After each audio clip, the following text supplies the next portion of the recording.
Start.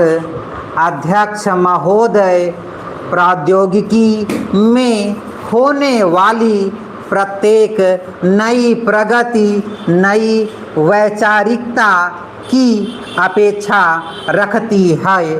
प्रौद्योगिकी औद्योगिक उत्पादन और सामग्री के रख रखाव से भी अपना पावना वसूल करती है।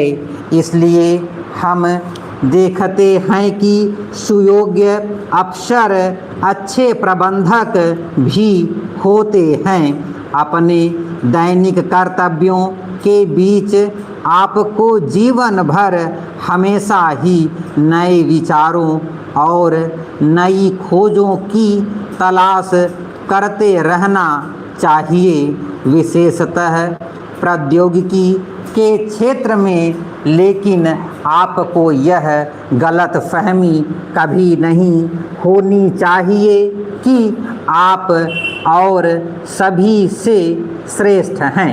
व्यक्ति जितना ही समझदार और अनुभवी होता जाता है, वह उतना ही अधिक सजग होता जाता है कि अभी कितना कुछ और सीखना है, तथा जानकारी के स्रोत वे व्यक्ति या परिस्थितियां भी हो सकती हैं जिनके बारे में हमें कोई भी संभावना नहीं दिखाई देती थी।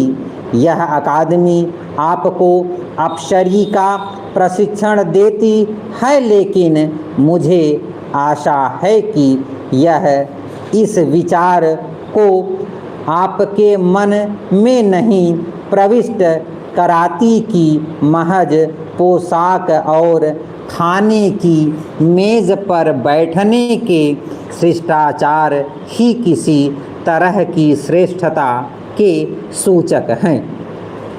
इस ऊपरी चमक दमक से कहीं ज़्यादा महत्वपूर्ण हैं व्यक्ति का आंतरिक गुण, दयालुता, शिष्टता और ऐसे मूल्यों का समादर जो सर्वत्र उत्तम और उपयोगी माने जा सकें। भारतीय सभ्यता जिस समय अस्तित्व में आई, उस समय अन्य सभ्यताओं का उदय नहीं हुआ था और इस देश की सभ्यता आज भी प्रायः अटूट रूप में विद्यमान है।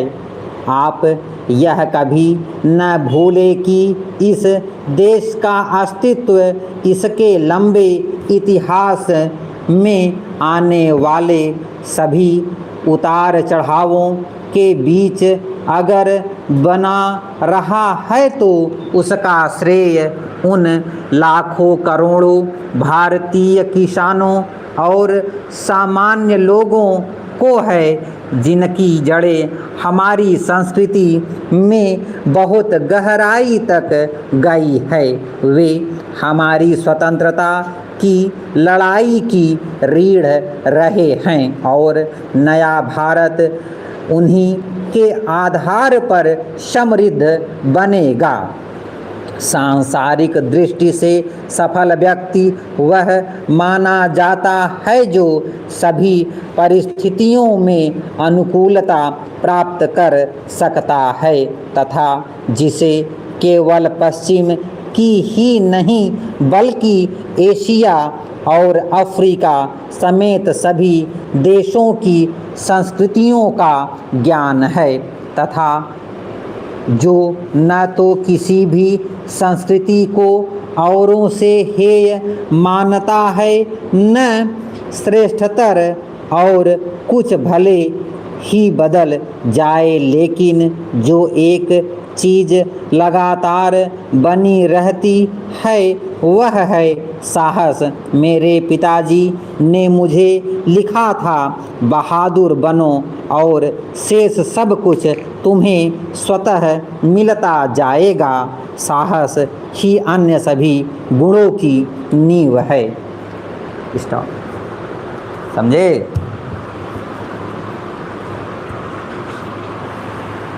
आप तो चला होगा।